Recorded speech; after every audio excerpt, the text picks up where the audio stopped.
saludo para todos mis hermanos de Vida de Oración.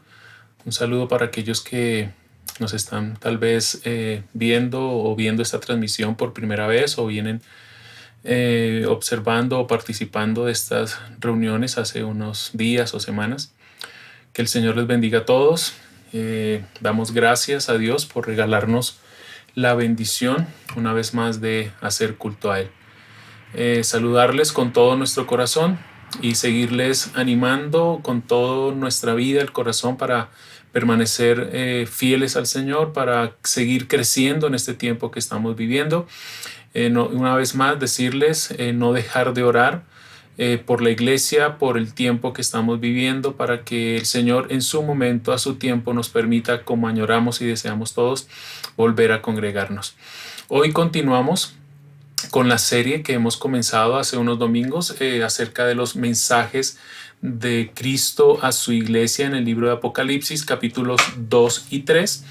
Y hoy vamos con el mensaje de la iglesia de Cristo a Tiatira.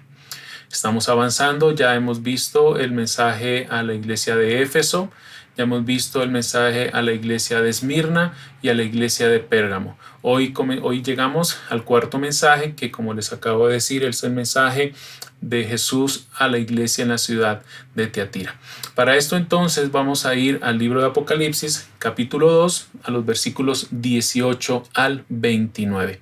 Vamos a leer entonces Apocalipsis 2, 18 al 29. Dice así la palabra del Señor. Y escribe al ángel de la iglesia en Tiatira: el Hijo de Dios, que tiene ojos como llama de fuego y cuyos pies son semejantes al bronce bruñido, dice esto: yo conozco tus obras, tu amor, tu fe, tu servicio y tu perseverancia, y que tus obras recientes son mayores que las primeras. Pero tengo esto contra ti, que toleras a esa mujer Jezabel, que dice ser profetisa y enseña y seduce a mis siervos a que cometan actos inmorales y coman cosas sacrificadas a los ídolos. Le he dado tiempo para arrepentirse y no quiere arrepentirse de su inmoralidad. Mira, la postraré en cama y a los que cometen adulterio con ella los arrojaré en gran tribulación si no se arrepienten de las obras de ella. Y a sus hijos mataré con pestilencia, y todas las iglesias sabrán que yo soy el que escudriña las mentes y los corazones, y os daré a cada uno según vuestras obras.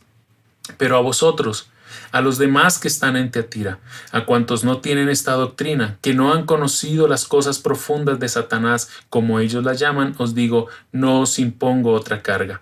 No obstante, lo que tenéis, retenedlo hasta que yo venga.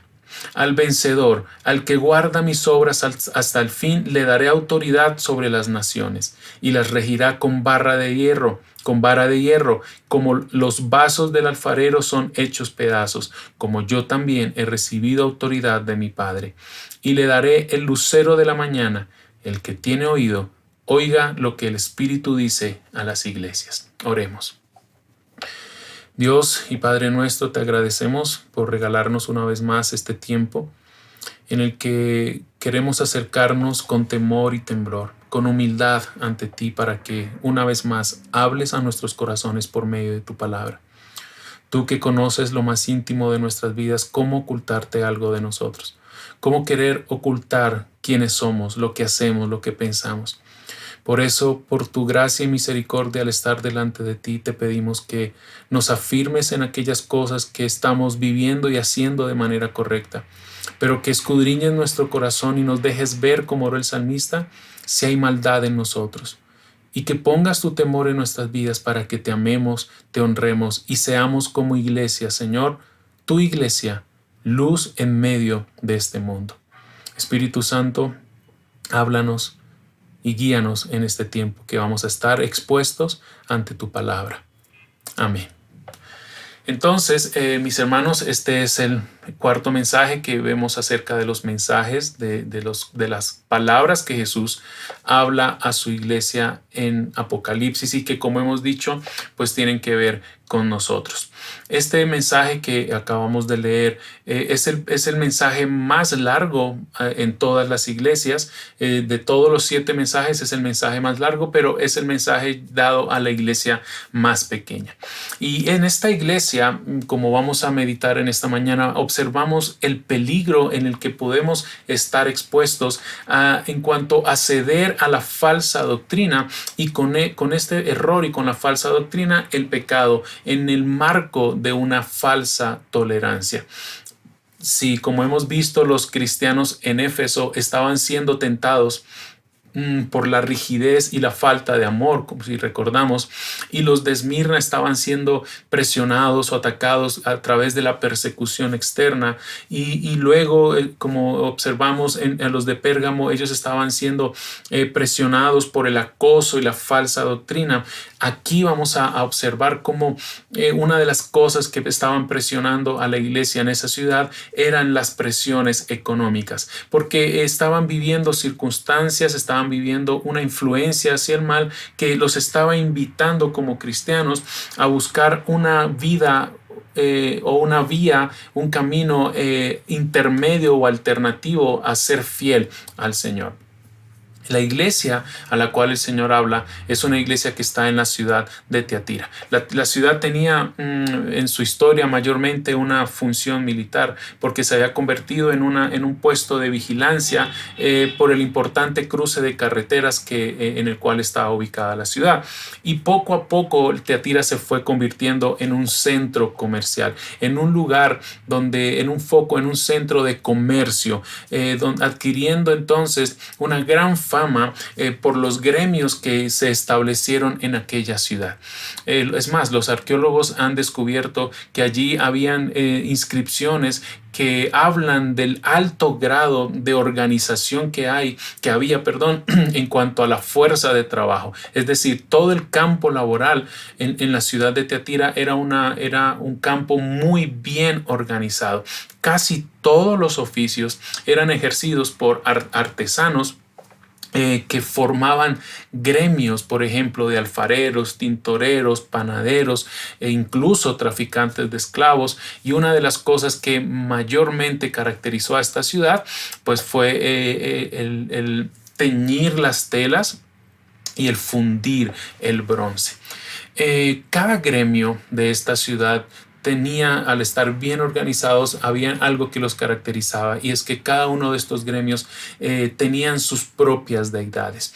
Es decir, cada uno de estos grupos de trabajo oraban y adoraban a sus propios dioses. Y Tiatira, siendo un centro industrial y comercial, era controlado en la economía por estos gremios o por estos sindicatos. Ahora, como les digo, estos gremios honraban a sus propios dioses, entre ellos Apolo y Artemisa, y rendían culto a muchos dioses, habían santuarios a divinidades. ¿Y qué ocurría ante esta realidad religiosa que impregnaba la vida laboral?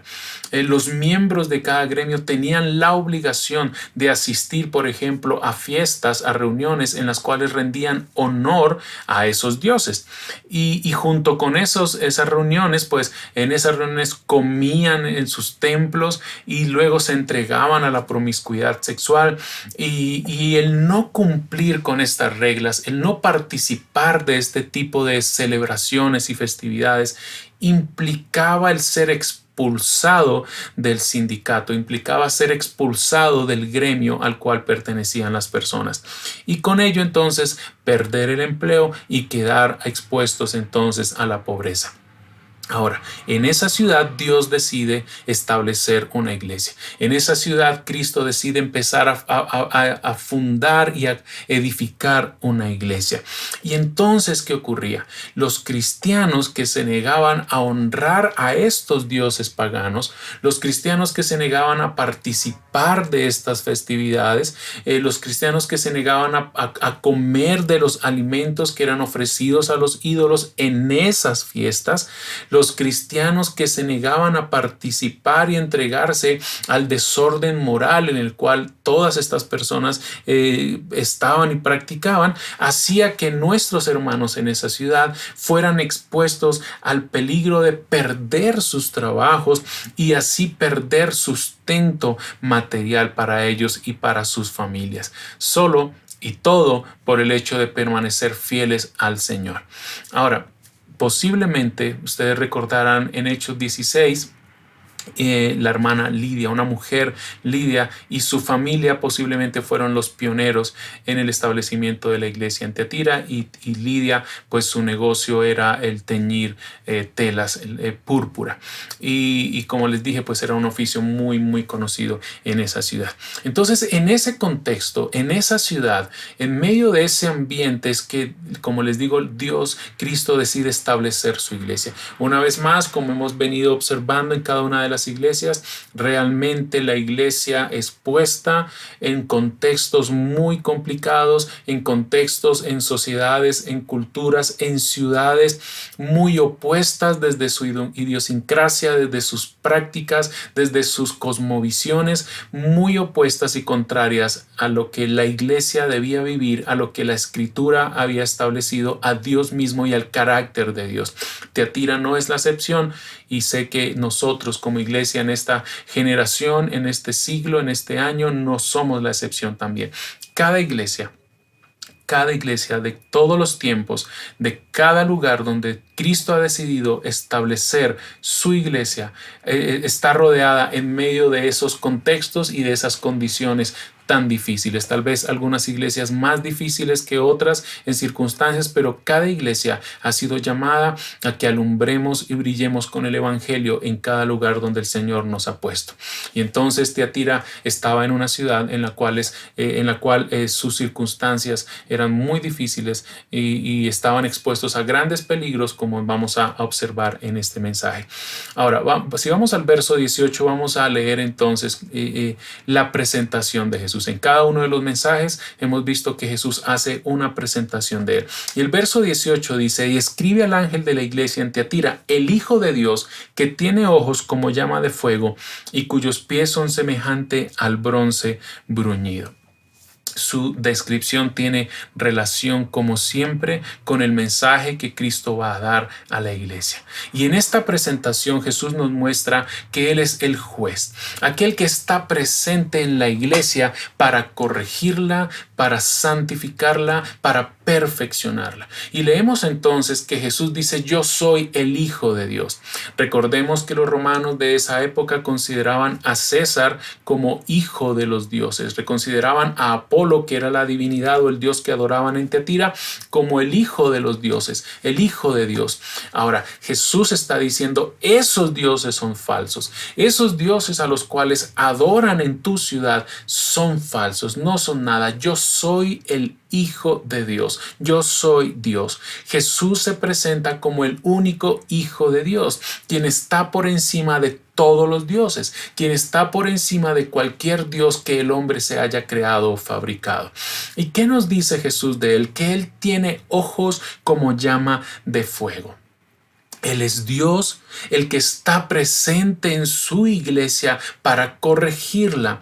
Y leemos entonces que al tener ojos como llama de fuego, su mirada está presente y directamente íntima sobre los suyos, sobre la iglesia. Como hemos dicho insistentemente en esta serie, Cristo nuestro Señor lo sabe todo. Él lo distingue todo. No podemos ocultar nada ante Él. Él sabe quién eres, Él sabe cómo vives, Él sabe tus pensamientos, Él sabe tus planes, Él sabe los deseos de tu corazón, Él sabe por qué haces las cosas, Él sabe aquellas cosas que haces y hacemos en público a los ojos de los demás. Él conoce la intimidad de nuestra vida, lo que hacemos a escondidas, lo que vivimos en la intimidad y en secreto. El Señor nos conoce realmente como somos. Él ve con sus ojos como llama de fuego, nos ve tal y cual somos. No podemos ocultarle nada a Él. Y esto tiene que causar algo en ti y en mí, un temor reverente, porque sus ojos están sobre tu vida, sus ojos están sobre nosotros, sus ojos como llama de fuego están observando a su iglesia. Y en esta mañana, como al relacionarlo con nosotros, podemos decir claramente, el Señor ve a vida y adoración. El Señor te ve a ti y a mí en la congregación de la cual hagas parte. El Señor observa a su iglesia siempre. Y además de eso nos dice que sus pies son semejantes al bronce bruñido. Él es un Dios santo, nos indica esta descripción, que Él no tiene comunión con el pecado y que Él no es tolerante con el pecado, que Él no se hace ciego ante la maldad en que vivimos, Él no se hace el ciego ante el pecado que queremos ocultar. Por eso, mis hermanos, quiere quitar todo rastro de pecado en nuestra vida que nos separa de Él. Recuerda, como iglesia somos suyos, le pertenecemos. Es más, dio su vida, dice la Escritura, para presentarnos ante Él como santos y sin mancha. Entonces, sus ojos como llama de fuego son los que escudriñan nuestras mentes y los corazones. Sus pies, que son como bronce bruñido, están puestos en la ciudad y en la iglesia para gobernar. Estaban presentes, su presencia real allí en la ciudad de Tiatira y en la iglesia en esa ciudad. Está presente hoy en la iglesia, en el lugar donde Él haya establecido para gobernarla, para corregirla, para santificarla. Y como en todas las presentaciones de Jesús, esta descripción es una clara alusión a su presencia en medio de la iglesia. Y como dije hace un momento, tiene una clara y estrecha relación su presentación con el mensaje que Él va a darle a su iglesia. Vamos al versículo 19 y entonces, como hemos visto también, Él le dice a su iglesia: yo te conozco, sé lo que haces. Pero aquí en el verso 19 encontramos el elogio de parte del Señor para su iglesia. Él le dice: yo conozco tus obras, tu amor, tu fe, tu servicio y tu perseverancia, y que tus obras recientes son mayores que las primeras. Él conoce nuestras obras. ¿Cuáles son algunas de esas obras? Él dice: yo conozco tu amor. Tiatira era fuerte en lo que Éfeso era débil. ¿Recuerdas lo que ocurrió en Éfeso? Has dejado tu primer amor. Pero aquí Jesús les dice: conozco tu amor, conozco tu fe, o como pudiéramos decir, conozco tu fidelidad o lealtad. Y luego, cuando hay amor y cuando hay fidelidad, entonces crece el servicio. Cuando hay amor y fe, entonces hay un servicio a los demás. Hay corazones dispuestos ayudar a los necesitados. Y Jesús les dice: conozco que eres perseverante, conozco que te has mantenido perseverante. Y termina el Señor en este versículo elogiándolos diciendo: y conozco y sé muy bien que tus obras crecientes, que tus obras recientes son mayores, que las obras que haces ahora son superiores a las obras que hiciste en principio. Es decir, la iglesia es una iglesia que ha crecido. La iglesia es una iglesia que ha avanzado, que hay una constante mejoría en todas las cosas que Él está elogiando, en su amor, en su fe, servicio, en sus obras. Es decir, no es una iglesia estancada o una iglesia rutinaria. Esto es una indicación de crecimiento cristiano. Es como si pudiéramos decir entonces que cada año, cada día, la iglesia debiéramos estar haciendo más de lo que hacemos antes. ¿Sí? ¿Te ves reflejado con estas palabras? ¿Te ves siendo elogiado por Cristo con estas palabras? ¿Has crecido en tu vida cristiana? Las obras a las cuales te has entregado siendo buenas obras hacen parte de tu vida cristiana. Son mayores que las que hacías hace una semana, hace un año. Son tus obras y tu entrega en amor a Cristo, en amor a la iglesia, son mayores que lo que hacías antes, al comienzo de tu vida cristiana. Espero que sea así. Debiéramos ser así. Crecer y que nuestras obras sean mayores y superiores a las primeras. Pero como hemos visto en otros mensajes, no todo está bien. No todo está bien en la iglesia. En el verso 20 leemos entonces que Jesús le dice a la iglesia, pero tengo algo contra ti. Pero tengo esto contra ti, que toleras a esa mujer Jezabel, que se dice ser profetisa y enseña y seduce a mis siervos a que cometan actos inmorales y a que coman cosas sacrificadas a los ídolos. La carta a la iglesia en Tiatira es una carta que comienza el segundo grupo de mensajes a las iglesias de Asia. En el primer grupo, que es los mensajes que hemos visto hasta el momento, recordamos que la iglesia de Éfeso se caracterizó por la lealtad a Cristo, pero aún así carente de amor.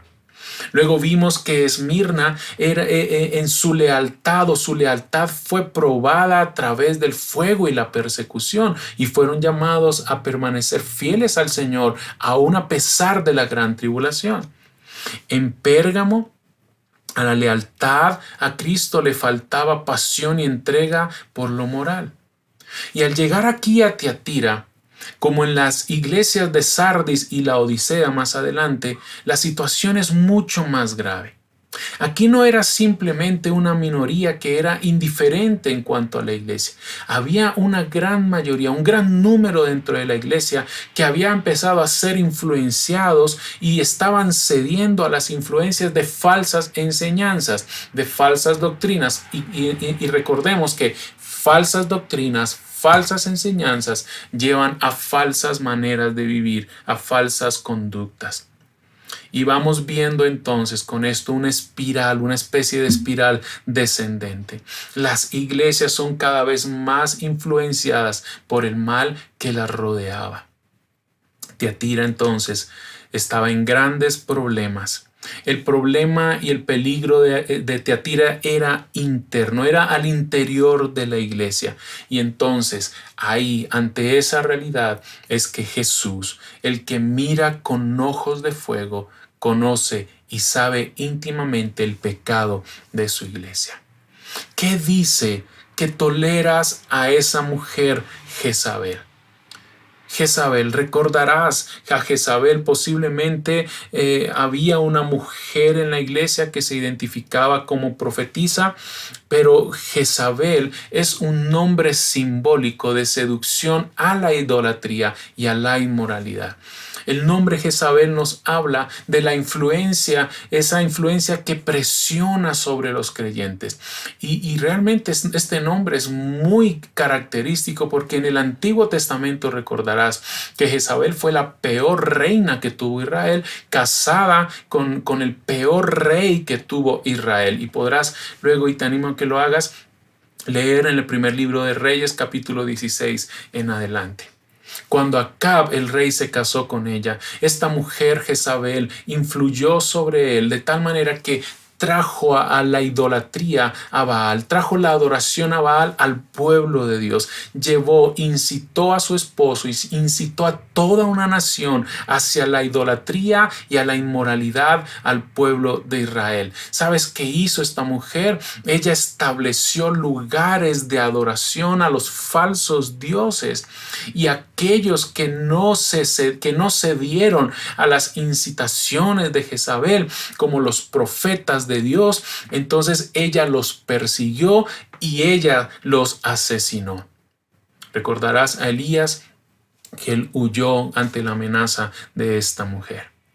Ahora, en Tiatira, Jesús está usando el nombre de Jezabel como un nombre simbólico, como un nombre que va a representar esa influencia, esa incitación a ser infieles al Señor. Esta Jezabel en Tiatira desviaba a los miembros de la iglesia de la adoración al verdadero Dios y los llevaba a prácticas que tenían que ver con inmoralidad e idolatría. Ella permitía, la iglesia era tolerante y permitía que ella enseñara y seduciera a sus siervos, a los siervos de Jesucristo. ¿Qué ocurrió? Ella presentó un camino más fácil y ligero de procurar ser cristiano sin desconectarse del mundo, pero que realmente lo que hacía era alejar a la iglesia, alejar a los cristianos de Cristo. Ahora, ante esta mujer, ante esta influencia, ante esta falsa enseñanza y práctica, ¿qué hacía la iglesia con ella? Jesús les dice, tú toleras a esta mujer Jezabel. Tolerancia, una palabra que, como algunos le han dicho, una palabra con dos significados. Antes de pronto, y recordarás o pudiéramos buscar el significado de la tolerancia hace unas décadas, tolerancia era reconocer y respetar las creencias de otros, sus prácticas, incluso sin compartirlas, sin estar de acuerdo con ellas, y soportar o sobrellevar con alguien o algo que no nos gusta en particular. Pero ahora se habla de una nueva tolerancia, nueva tolerancia que esta nueva tolerancia dice que la verdad es relativa y que cada persona y comunidad y sociedad tienen sus propias verdades. Y como hay muchas personas y hay muchas comunidades, entonces hay muchas verdades. Ahora, en la práctica, esta nueva tolerancia quiere imponer sus creencias y sus prácticas a otros. Y de manera irónica no es tolerante con aquellos que viven y piensan diferente a ellos. La iglesia estaba viviendo allí este tipo de situaciones, estaba siendo tolerante con Jezabel, con sus ideas, con sus enseñanzas, con sus prácticas. Aunque la iglesia estaba siendo elogiada en parte por su amor, luego llegó un momento donde estaba viviendo en una idea distorsionada del amor. Ellos decían amar, pero no corregían. Ellos decían amar, pero no amonestaban a sus miembros de la iglesia en cuanto a su pecado. En nombre del amor toleraban lo malo, y es como si dijeran, y como a veces se escucha hoy en día, bueno, ¿y quién soy yo para juzgar a otros? Allá cada quien con su vida. Los amo, pero no interfiero en sus vidas. No llamo al orden a mis hermanos, y entonces en aras de mantener el amor renunciamos a la verdad y a la piedad. Como dijimos antes, haciendo alusión a la ciudad, en la ciudad de Tiatira habían gremios y cada gremio tenía su propio Dios, y la situación era algo más o menos así. Estás en Tiatira y no solo pensemos allí, sino tratemos de verlo de una manera directa en nuestros días. Si quieres progresar en este mundo, entonces allí en Tiatira tienes que hacerte miembro de un gremio obrero, y esto implicaba entonces adorar a su deidad. Se esperaba entonces que asistas a las fiestas del gremio y comas los alimentos que te servían, y una porción de estos alimentos era ofrecido a la deidad de ellos. Y luego tenías que recibir en tu mesa los alimentos como un regalo de este Dios. Luego, cuando la fiesta terminaba y empezaba la verdadera diversión, entonces, groseramente hablando, no tendrías que marcharte, a menos que entonces desearas ser objeto del ridículo y de persecución. ¿Qué opciones tienen los cristianos en este contexto? Rápidamente pudiéramos decir fácil, permanecer fieles a Cristo, y sí, esa es la decisión que debe tomar el cristiano. Pero entiende muy bien la situación tan difícil en que estaban nuestros hermanos allí y por qué la decisión de ser fieles al Señor era tan importante. Imagina en ti, tienes un oficio y para desempeñarlo debes pertenecer a un gremio. Y si sales de ese gremio, pierdes tu trabajo, pierdes tu sustento y pierdes tu reputación en la ciudad. Y por eso puedes sufrir privaciones, viene el hambre y viene la persecución. En cambio, si decides permanecer en el gremio y asistes y cedes y toleras ciertas cosas, entonces asistes a estas fiestas inmorales, comes algo de estos alimentos ofrecidos a los ídolos y llegas y cometes inmoralidad. ¿Y qué ocurre? Terminas negando a Cristo. ¿Y qué está diciendo Jesús? El que observa su iglesia está siendo tolerante con el pecado. Entonces Jezabel es un ejemplo, un símbolo de aquellos miembros, de aquellas personas que buscan las bendiciones de Cristo perteneciendo a la iglesia sin querer renunciar a los pecados que les gusta cometer fuera de la iglesia. Es cuando tal vez tú a ti mismo tratas de convencerte y tratas de convencer a otros que hay costumbres que, aunque no concuerden con la fe cristiana, no tienen nada de malo. Es cuando tratas de justificar tus actos inmorales de alguna manera, incluso involucrando a otros. Recordemos de las otras iglesias que la intención de los seguidores de Balaán en el verso 14, capítulo 2, de los Nicolaitas en el verso 6 y 15 y de Jezabel en esta iglesia es la misma. ¿Cuál era la intención siempre? ¿Y a qué estamos expuestos y por qué debemos tener temor de Dios y estar muy atentos? Porque hay quienes buscan y Satanás busca engañar al pueblo de Dios, convenciéndonos de que adoptemos un estilo de vida que nos permita ser aceptados en el mundo y seguir siendo miembros de Cristo. ¿Ves entonces el peligro? ¿Ves el peligro no solo para nuestros hermanos allí? ¿Ves el peligro hoy para nuestras vidas? Al aceptar un estilo de vida que te exige el mundo, para entonces no ser rechazado o marginado y al mismo tiempo entonces identificarte como cristianos. La pregunta es, ¿qué vamos a hacer? ¿Vamos a seguir siendo tolerantes con el pecado? Y entonces aquí Jesús le hace él mismo el llamado a la Jezabel de Tiatira. Y llegamos entonces a la advertencia, llegamos al llamado de Cristo a su iglesia y es arrepiéntete. Jesús le habla a esta mujer Jezabel, a estas personas que estaban siendo influenciados por ella y le dice en el verso 21, le he dado tiempo para arrepentirse y no quiere arrepentirse de su inmoralidad. Ahora, estas palabras que leemos, debiéramos verlas como palabras de misericordia de parte de Cristo. Léelas otra vez, puedes poner tus ojos otra vez en las primeras 4 palabras del versículo 21. Le he dado tiempo. Le he dado tiempo. Y es que las advertencias que el Señor hace no solo ponen al descubierto la condición espiritual de la iglesia o de nuestras vidas, sus advertencias son un llamado al arrepentimiento. Su paciencia es porque Él quiere que vengamos al arrepentimiento. Y en la historia bíblica vamos a encontrar esto siempre. Cuando el pueblo de Dios se iba tras otros dioses y habían vivido en el pecado sin arrepentimiento, Dios hablaba de muchas maneras llamando a su pueblo con advertencias para que vinieran a Él en arrepentimiento.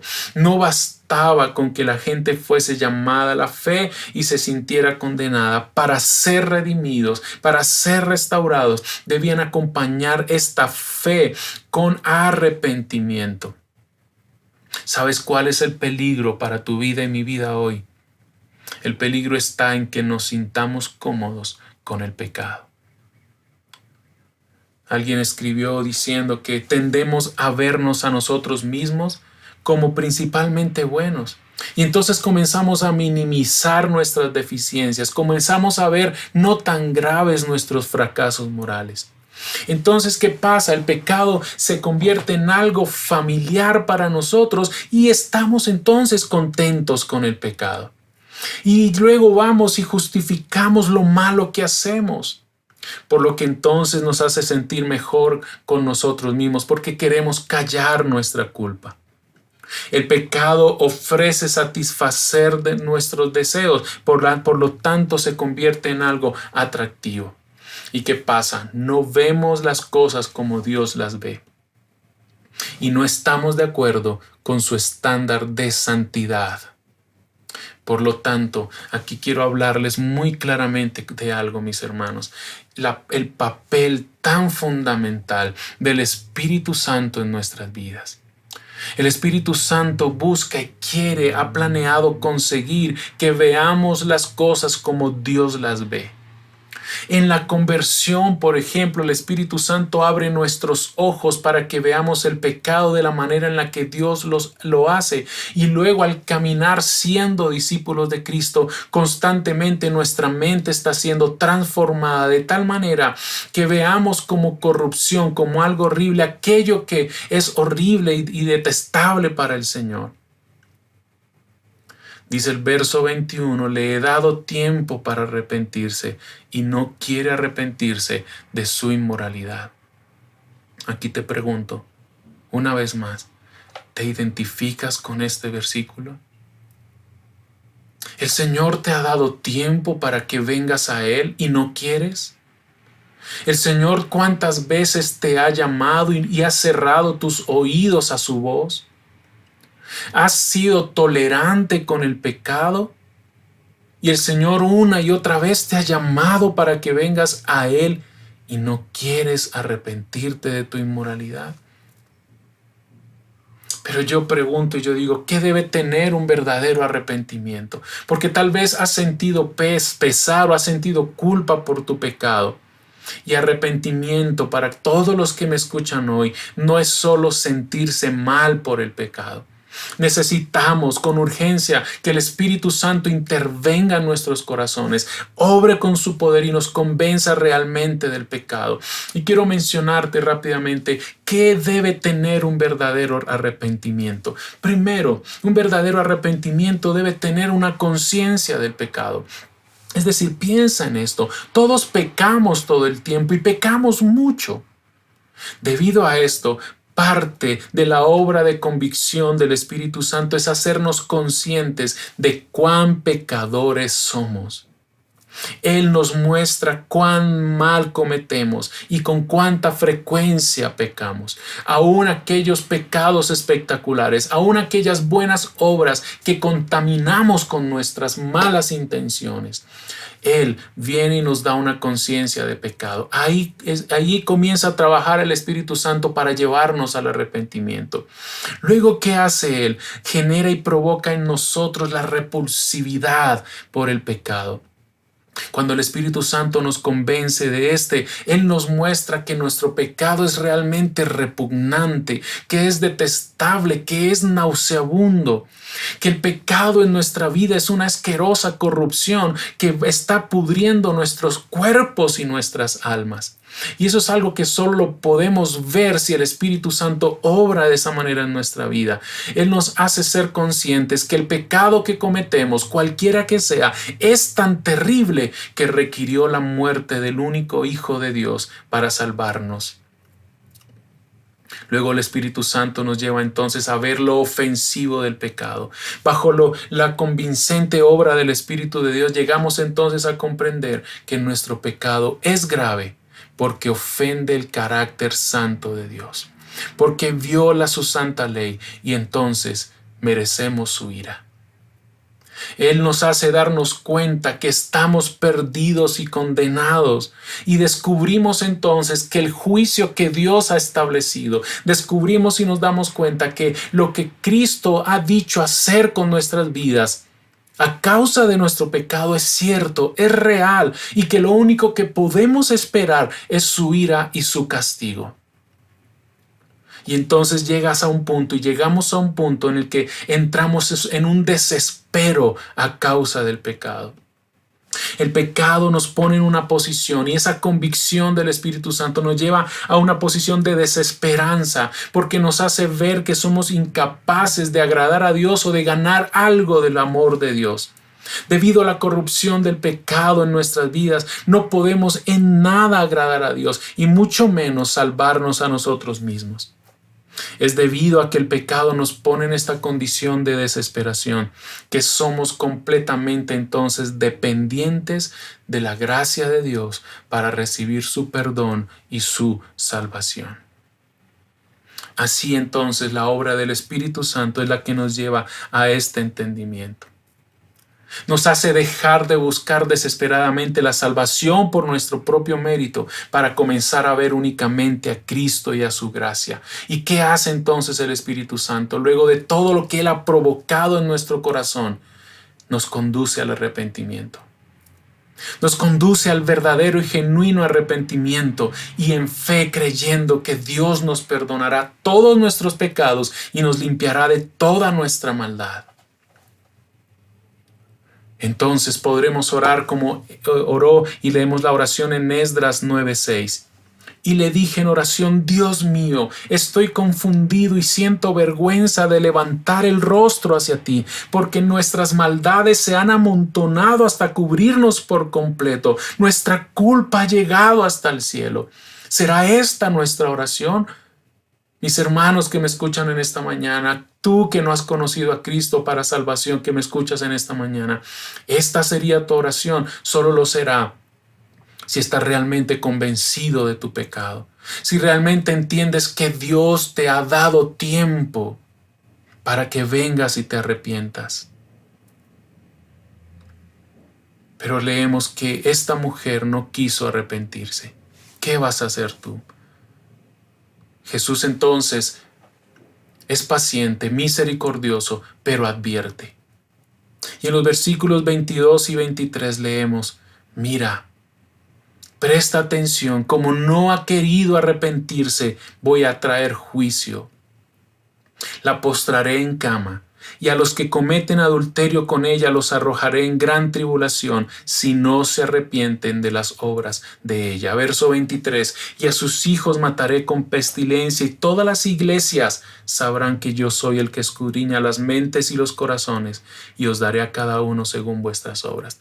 Realmente, si hay palabras fuertes de leer, de digerir en la Escritura, son estas. Leer acerca del carácter santo de Dios. Estamos viendo que allí en la iglesia habían personas que toleraban el pecado, que eran blandos ante el pecado en sus vidas y en otros.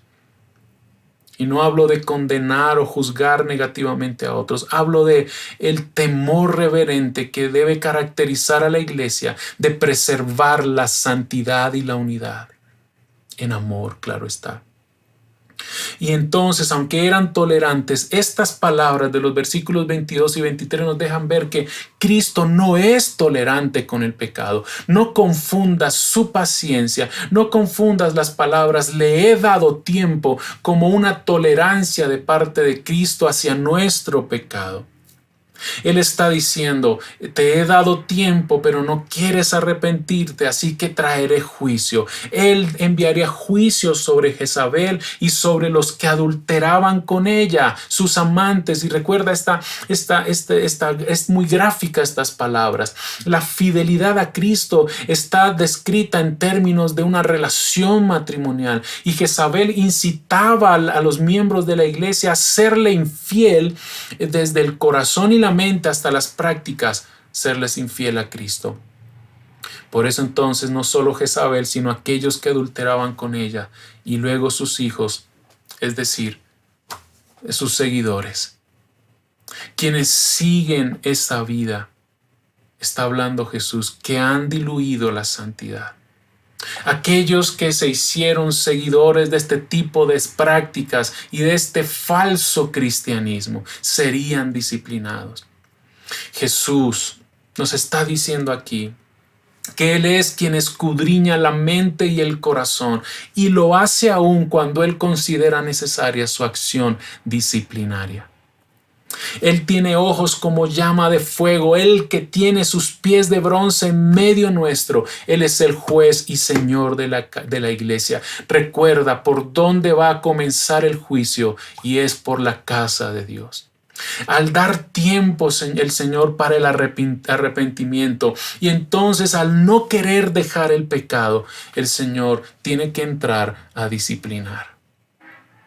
Y no digo esto ni con orgullo, mis hermanos, guardo mi corazón de esto. No digo esto ni siquiera con morbo, tal vez, como deseando que algunos sean disciplinados. Entiéndame que lo que estoy diciendo es un llamado a todos nosotros urgente a no tolerar el pecado en nuestras vidas. Porque si consentimos el pecado en nuestras vidas, si consentimos el pecado entre nosotros, si diluimos el evangelio y hacemos un evangelio a nuestro acomodo, tarde o temprano, en el momento que Cristo lo decida, Él mismo va a tener que entrar a disciplinar a su iglesia. La Biblia nos enseña y leemos, por ejemplo, en Corintios cuando Pablo escribe y aquí en Apocalipsis, que cuando los pastores de la iglesia, cuando el liderazgo de una iglesia no está siendo un estorbo en el pecado de los miembros, tanto de su propia vida como en el pecado de la congregación, en algún momento Cristo mismo tiene que entrar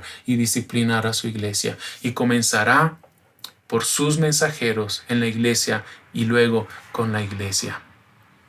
Con sus ojos de fuego el Señor ve la falta de voluntad para tomar decisiones ante el pecado. Él te conoce. Él me conoce y sabe qué tan dispuestos estamos para serles fiel a Él. Yo quiero llamarte con urgencia en este momento, por favor, a que seas leal y fiel con todo tu corazón al Señor. Es decir, no evites y no corras a tu lealtad al Señor, que por evitar algún tipo de sufrimiento o por evitar ciertas situaciones incómodas ante otros, termines siendo tolerante ante el pecado. Sabes que el Señor nos está diciendo, yo veo eso. Mis ojos están observando. Entonces, cuando el Señor examina nuestros corazones, quiero decirte, siempre es para nuestro beneficio. Siempre es para nuestro bien. Él quiere hacerte bien, aun cuando nos disciplina, quiere hacernos bien, porque somos sus hijos. Hebreos 12 nos dice que el Señor al que ama, al que toma por hijo y le ama, aún lo disciplina, porque quiere que participemos de su santidad. Él quiere que seas partícipe de la naturaleza de Él, que le des gloria a Él en toda tu vida y vivas para Él amándole con todo tu corazón. Pero a veces nuestra lealtad se ha dividido. A veces nuestra lealtad se ha fracturado. El Señor nos ha dado tiempo y nos llama hoy al arrepentimiento. Llegamos a los versículos 24 y 25 y el Señor le dice a su iglesia, a aquellos que no se han contaminado, les dice, retén lo que tienes. Pero a vosotros, a los demás que están en Tiatira, a cuantos no tienen esta doctrina, que no han conocido las cosas profundas de Satanás, como ellos las llaman, os digo, no os impongo otra carga. No obstante, lo que tenéis, retenedlo hasta que yo venga. Se dirige a unos dentro de la iglesia que no habían seguido esta falsa enseñanza, a aquellos que habían procurado mantenerse fieles al Señor. Esta falsa doctrina y enseñanza que se usa para hablar, como les dije al principio, de solo mentiras que conducían a un mal vivir. Y les dice, lo que tenéis, retenedlo. Lo que es tuyo, no lo pierdas. No te voy a pedir más. Jesús está diciendo, no te mando nuevas cosas, te mando lo que siempre te he mandado. Pido de ti lo que siempre te he pedido, que me ames sobre todas las cosas, que retengas lo que tienes, que seas fiel hasta el final, que retengas con firmeza lo que tienes, lo que te he dado.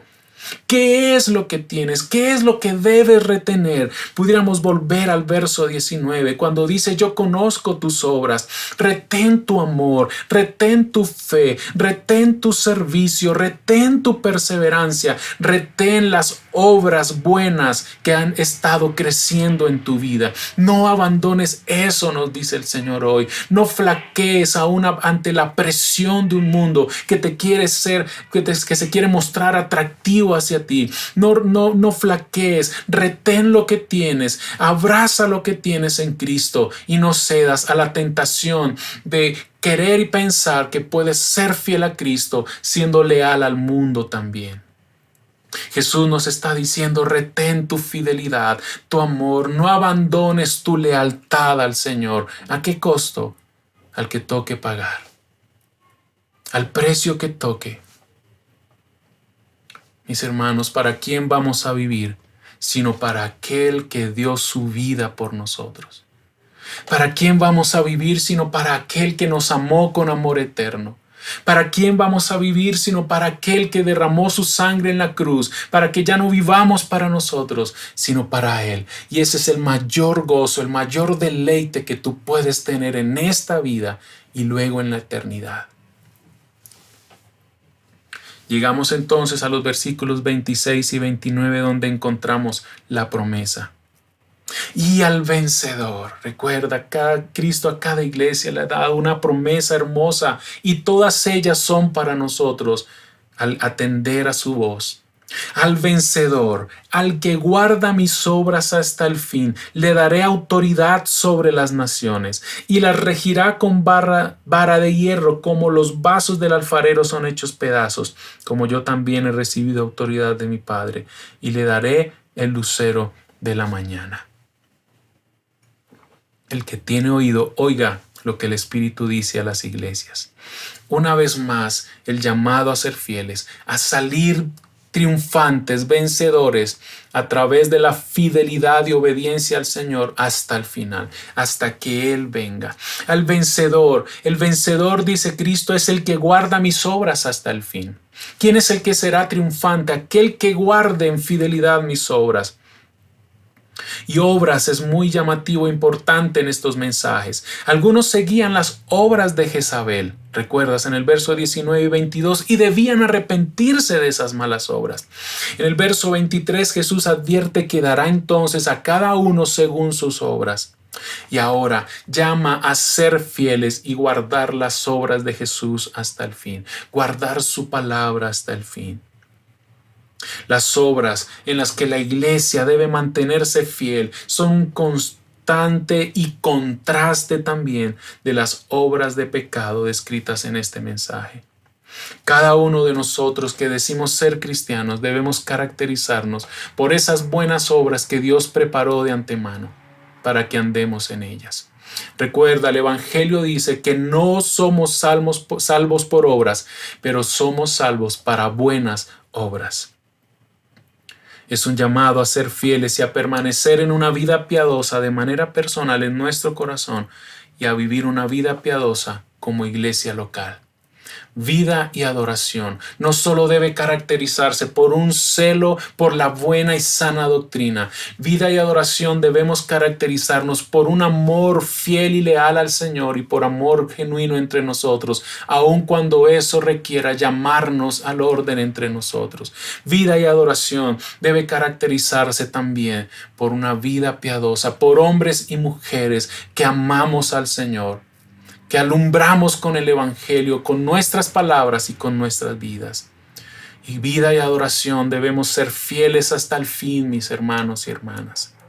Jesús dice, recibirán autoridad sobre las naciones, las gobernarán, o pudiéramos decir, las pastorearán. Tendrán y tendremos la misma autoridad de Jesús.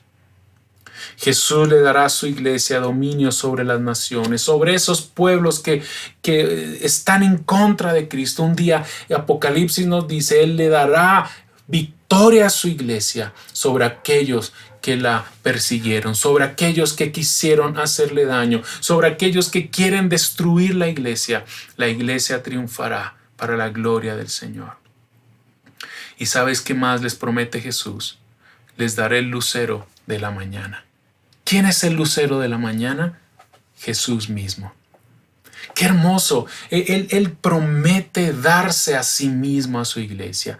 Apocalipsis 22:16 dice, yo, Jesús, he enviado a mi ángel a fin de daros testimonio de estas cosas para las iglesias. Yo soy la raíz y la descendencia de David, el lucero resplandeciente de la mañana. Él se dará a sí mismo. Él, su presencia, su favor, su benevolencia será dada directamente a aquellos que salgan triunfantes. Mis hermanos, todos aquellos que me han escuchado en esta mañana, al revisar estos primeros 4 mensajes a las iglesias, podemos ver los peligros que todavía existen para el pueblo de Dios. Como en Éfeso, podemos tener celo por la doctrina, pero al mismo tiempo perder nuestra devoción a Dios. O como Tiatira, nuestro amor puede estar aumentando y sin embargo nos falta el tipo de discernimiento que es necesario para mantener la pureza en la iglesia.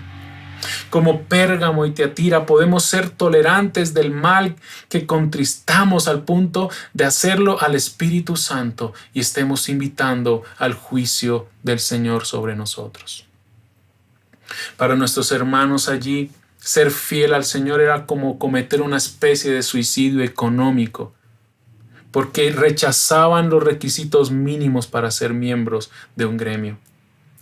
Cada generación de la iglesia del Señor siempre ha tenido que hacer frente a esta pregunta: ¿hasta qué punto hemos de aceptar y adoptar las normas y prácticas de nuestra generación? ¿Confiamos en última instancia en el mundo para nuestra supervivencia? ¿Confías en el mundo para sobrevivir y para tu supervivencia? ¿O vamos a mirar al Dios que, como la Biblia dice, proveyó maná en el desierto? ¿De quién dependemos en última instancia para conseguir nuestro bienestar? Mis hermanos y hermanas, en cualquier gremio, en nuestro presente, existen también presiones y tentaciones. En cualquier lugar donde vivimos, en cualquier entorno, hay presiones y tentaciones que quieren llevarnos a flaquear en la fe por mantener algo: un trabajo, un nombre, una comodidad, un sueldo, una reputación, lo que sea. Vivimos en un mundo que proclama la tolerancia, pero cuando son los cristianos los que trazan líneas morales desde la Escritura, esa tolerancia termina. Entonces, no solo hablamos de un asunto económico, hablamos de tentaciones que comprometen nuestros principios. Te pregunto hoy, ¿crees que hay verdades absolutas? Irónicamente, hoy se afirma que el relativismo es lo único absoluto. Nos hemos dado cuenta que mientras el mensaje a Éfeso advierte a la iglesia sobre los peligros de tener doctrinas sin amor, la carta a Tiatira nos advierte de los riesgos, del peligro de un amor blando que tolera todo y no juzga nada. Tal vez tú no niegues verdades centrales del Evangelio como la divinidad de Jesús, su muerte y resurrección, pero tal vez, y solo tal vez, estás comprometiéndote con enseñanzas que deterioran la moral cristiana. Yo te pregunto hoy, ¿has vivido un cristianismo que tolera cosas, que tolera todo, que tolera pecado? ¿No llamas pecado a lo que Dios sí llama pecado? ¿Estás comprometido realmente a seguir fielmente a Cristo? ¿O ese compromiso es condicional a las circunstancias, a las presiones y a las comodidades? Una vez más, hoy hemos sido llamados a permanecer fieles hasta el fin, hasta que Cristo venga. Y las amenazas a nuestra fidelidad son distintas en cada iglesia, en cada oyente y en cada creyente, pero para algunos puede ser la persecución, para otros la falta de amor, o en otros comprometer sus convicciones ante el pecado en el mundo. Hoy hemos visto que aquel que escudriña nuestras mentes y corazones nos está dando tiempo para arrepentimiento. ¿Qué caminos tenemos? ¿Qué opción tenemos? Vive a los pies de la cruz. No seas engañado por ese sobreénfasis de la prosperidad, la salud, la riqueza como una evidencia de ser verdadero cristiano. La Biblia nos llama a tomar nuestra cruz y seguir a Cristo. No es un llamado a la pobreza, es un llamado a morir a nosotros mismos y amar a Cristo sobre todas las cosas. Yo pregunto hoy a todos, ¿qué vamos a hacer luego de oír lo que el Señor nos ha dicho hoy? ¿Qué vamos a hacer? ¿Vamos a seguir siendo tolerantes con el pecado? Allá en el monte Carmelo, cuando estaba Acab y Jezabel, el profeta Elías exhortó a los israelitas para que se apartaran de esa primera Jezabel. El primer libro de Reyes 18:21 dice: Elías se acercó a todo el pueblo y dijo: ¿hasta cuándo vacilaréis entre dos opiniones? Si el Señor es Dios, seguidle, y si Baal, seguidle a él. Pero el pueblo no respondió ni una palabra. Elías les está diciendo, en otras palabras, ¿hasta cuándo van a estar cojeando en dos muletas? Tienes tu corazón y tu mente dividida en dos opiniones. Decide hoy a quién seguir, a Dios o a los Baales de este mundo y de esta generación. Luego en el Sermón del Monte Jesús también decide hacer el mismo llamado en Mateo 6:24, cuando dice: nadie puede servir a dos señores, porque aborrecerá a uno y amará al otro, o se apegará a uno y despreciará al otro. No puede servir a Dios y a las riquezas. Santiago en su carta en 4:4 él agrega: oh almas adúlteras, qué palabra más fuerte. ¿No sabéis que la amistad del mundo es enemistad hacia Dios? Por tanto, el que quiere ser amigo del mundo se constituye enemigo de Dios. ¿Cómo estás ante Dios hoy? ¿Cómo es tu lealtad a Cristo hoy? ¿O cómo es tu lealtad ante el mundo? La exhortación de Cristo a las iglesias es: arrepiéntete, cambia de parecer. Tanto tú que no has sido salvo, que no has venido a Cristo, que no has puesto tu fe en Jesús para salvación, necesitas arrepentirte, pero también tú, la iglesia, el creyente, yo como hijos de Dios, necesitamos arrepentimiento en nuestro pecado. Él nos está dando tiempo, pero ese tiempo terminará. Si no nos arrepentimos, si no le hacemos frente al pecado en nuestras vidas, el Señor puede juzgarnos y, como dice Apocalipsis 2:5, quitar nuestro candelero. Mis hermanos, de las cosas más trágicas que pueden ocurrir es cuando una iglesia local gradualmente abandona la fe y pierde su testimonio por Cristo. Cristo es compasivo. A muchos ha dicho hoy: les he dado tiempo para que se arrepientan, pero no quieren arrepentirse. No podemos tener dos señores. No podemos decir amar a Cristo y adulterar con Jezabel. Debes recordar con estos mensajes que Dios recompensará a quienes sean hallados fieles. Recuerda que la iglesia es un candelero que ha sido puesto para brillar con todo su esplendor, con toda la luz de Cristo.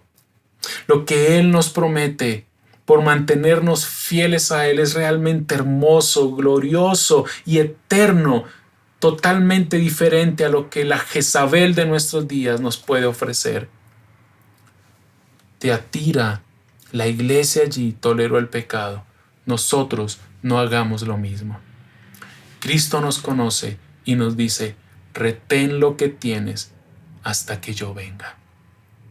Y termina diciendo este mensaje: el que tiene oído, oiga lo que el Espíritu dice a las iglesias. Amén. Cristo, tú que tienes tus ojos sobre nosotros, nos has hablado una vez más. Pedimos que tú, Espíritu Santo, provoques en nosotros un temor reverente que nos mueva al genuino arrepentimiento. Perdona nuestra tolerancia hacia el pecado. Perdona, Señor, nuestra flaqueza, nuestro caminar blando. Hoy con un corazón arrepentido venimos ante ti y pedimos, Señor, que no solo en este momento, sino que en estos días, tu palabra nos redarguya. Tu Espíritu Santo no nos deje quietos, nos incomode nuestro pecado, por favor. Perdónanos por contristarte, Espíritu Santo. Convéncenos realmente de nuestro pecado y produce y provoca en nosotros la verdadera fe, el verdadero arrepentimiento, aun en aquellos que no lo han tenido. Aquellos que me han escuchado hoy, sálvalos. Produce la fe y el arrepentimiento que los hace ser hijos de Dios. Y a tu iglesia, Señor, a tu iglesia, a vida y adoración, tus ojos puestos sobre nosotros. Nos has hablado y queremos ser atentos, tener oídos a lo que tu Espíritu Santo nos ha dicho. Que seas glorificado en medio nuestro. Que tu gloria brille y alumbre a través de nosotros a este mundo.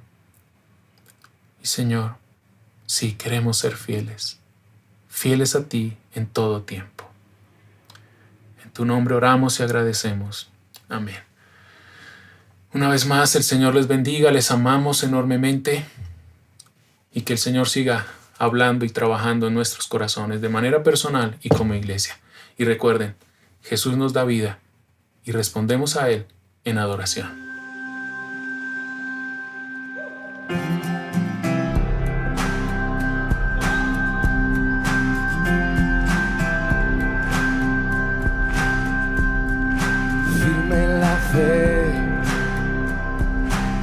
Mis ojos puestos en Él,